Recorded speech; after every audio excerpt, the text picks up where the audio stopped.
गुरुदेव भगवान की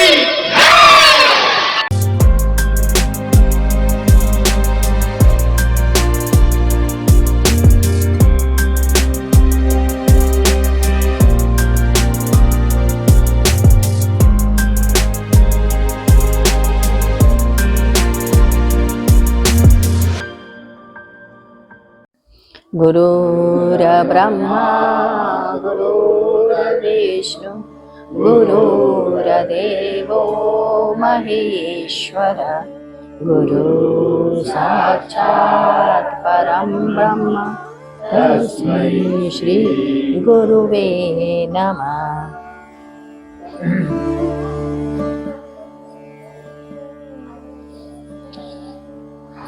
आगे पढ़ते हैं।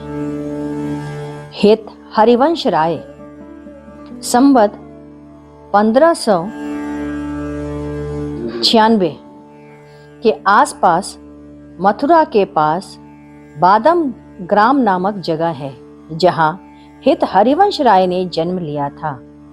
उनके पिता का नाम व्यास मिश्र तथा माता तारा देवी थी। व्यास मिश्र 9 भाई थे। सबसे बड़े भाई केशव मिश्र थे, जो बाद में सन्यासी हो गए। उनका नाम नरसिंहा मात्र पड़ा था। बड़े ही शांत प्रकृति के थे। उन 9 भाइयों के बीच में एक ही बेटा जन्मा। उनके परिवार का हित इसी बच्चे से होगा तथा हरि की कृपा से वंश चलाने हेतु यह बच्चा आया था। अतः उसी के नाम से उसका नाम हित हरिवंश राय रखा गया। 9 भाइयों के बीच जन्म लेने के कारण बहुत ही दुलारा और प्यार से उसका पालन पोषण हुआ। हित हरिवंश राय जब 6 महीने के हुए तो पालने में ही झूल रहे थे। उस समय एक अन्नप्राशन भी नहीं हुआ था कि पालने में लेटे लेटे ही राधिका सुधानिधि का स्तवन किया। संस्कृत से ओतप्रोत था उनका स्तवन। सुनकर सारे परिवार के लोग चकित हो गए तथा केशव प्रसाद ने उसे लिपिबद्ध कर लिया। इनके जीवन का यह पहला पन्ना था। कहते हैं, पूत के लक्षण पालन में सो सही ही था। यह स्तवन श्रृंगार रस से ओतप्रोत था एवं रसमयी था। जब ये कुछ बड़े हुए तो बच्चों के साथ खेलने के समय कृष्ण और राधा का खेल खेलते। एक को राधा बनाते थे और एक को कृष्ण। पुनः उन्हें कुछ जचा नहीं तो आपस में बदल दियाते थे। अर्थात जिसे राधा बनाया था उसे कृष्ण का वस्त्र पहना देते और जिसे कृष्ण बनाया था उसे राधा का वस्त्र पहनाते। इधर उनके पिता पूजा कमरे में आरती करते और इस चीज को वह देखते कि कृष्ण और राधिका की मूर्ति के वस्त्र बदल रहा है। उन्हें बड़ा अचरज होता।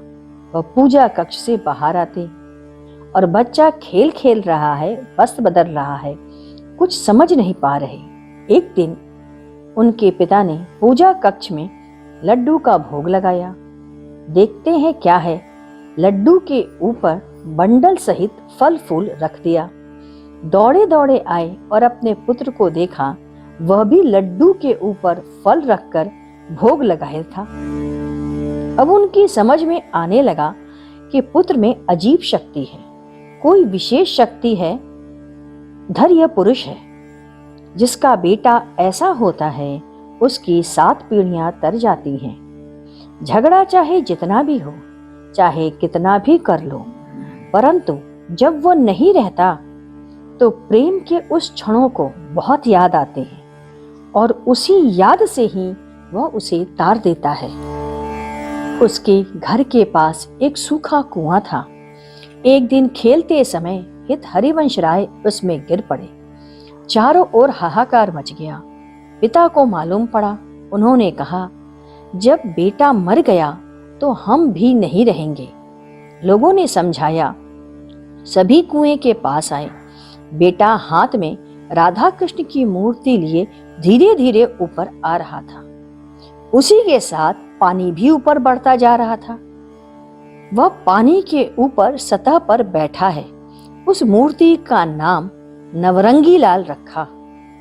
पिता को विश्वास हो गया कि बेटा परमात्मा का अवतार है, क्यों न इसी की पूजा और आराधना मैं करूं। गुरुदेव ने कहा, मैंने भी अपनी माँ से कहा था, माँ घबराना मत, मैं हूं तुम्हारा बेटा। हर एक प्रेम में बहुत कुछ कह देता है, पकड़ना आपको पड़ता है। आप यदि छोड़ देंगे तो उसे कष्ट होता ही है। जब हित हरिवंश राय कुछ और बड़े हुए, एक दिन बैठे थे, देखते हैं माँ राधा सामने से चली आ रही हैं। गौरवर्णा अप्रतिम सुंदरता से युक्त स्त्री को देखकर पूछा, माँ तुम इतनी सुंदर क्यों हो? राधा ने कहा, बेटे मैं राधा हूं, तुम्हें दीक्षा देने आई हूं। लड़के ने कहा, माँ तुम मेरे पास ही रहोगी ना? राधा ने कहा, जब बछड़ा दूध देने लगता है तो गाय उसे छोड़ देती है। हित हरिवंश राय स्वयं दूध की धारा बन गए। जब कुछ और बड़े हुए तो पिता ने उनके विवाह की सोची, क्योंकि वंश तो उन्हीं से चलाना था। अतः एक ब्राह्मण कन्या जिसका नाम रुक्मणी था, उससे विवाह कर दिया। रुक्मणी वास्तव में ही रुक्मणी थी। वह अपने पति की अनन्य भक्ता हुई। पति को राधा का दर्शन होता था तो पत्नी को कृष्ण का दर्शन। वह कृष्ण की अनन्य भक्ता थी। पति को नहीं मालूम पत्नी कृष्ण की अनन्य भक्तनी है, और पत्नी को नहीं पता था कि पति राधा का अनन्य भक्त है। रुक्मणी रात दिन पति की सेवा में लगी रहती थी। वह पति का चरण जल लेती और पति को हाय पति, हाय कृष्ण कहती, क्योंकि पति का नाम लेकर उसे नहीं बुलाती थी, इशारे से बुलाती। वह इशारा ऐसा होता जैसे कृष्ण और राधा का इशारा हो रहा हो। दोनों के बीच संतान ने जन्म लिया और उसका नाम पड़ा गोपीनाथ। गोपीनाथ भी अपने पिता से बढ़कर निकला। बाप टार्च था तो बेटा मसाल होगा ही। गोपीनाथ सचमुच में गोपीनाथ थे। आइए अब दूसरी कथा हम सुनते हैं भक्त रूपलाल जी की। अजानगढ़ में रहते थे। जब आपकी उम्र 2.5 वर्ष की थी तो यह अपना पैर पटकने लगे। हमको कृष्ण से मिलना है, गले लगना है। लोगों ने फुसलाया, समझाया, ऐसा नहीं कहते, तुम अभी स्नान भी नहीं किए हो। कहा जाता है उस समय यमुना में बाढ़ आई हुई थी। उस दिन पानी इतना बढ़ा कि रूपलाल के मकान के दरवाजे तक पानी आ गया।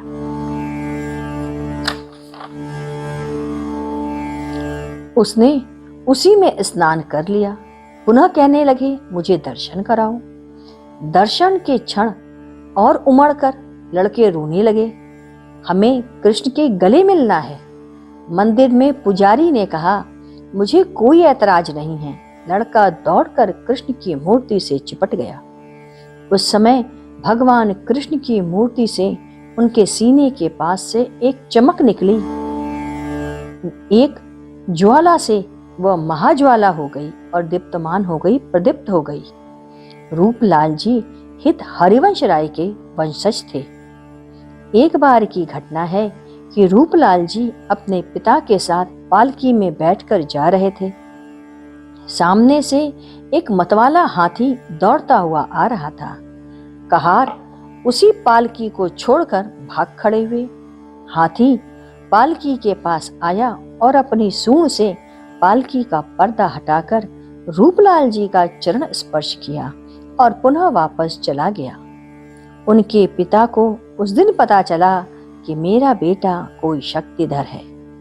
इसके बाद हम सबों ने कीर्तन किया, जय जगदम्बे जय, जय जगदम्बे माँ आसुरी निकंदनी माँ। आइए हम लोग भी कीर्तन करते हैं। ओम गुरु ओम गुरु ओम गुरुदेव, जय गुरु जय गुरु जय गुरुदेव। ओम गुरु ओम गुरु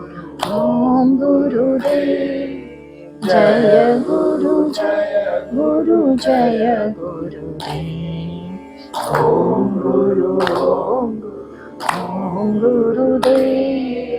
जय गुरु जय गुरुदेव। ओम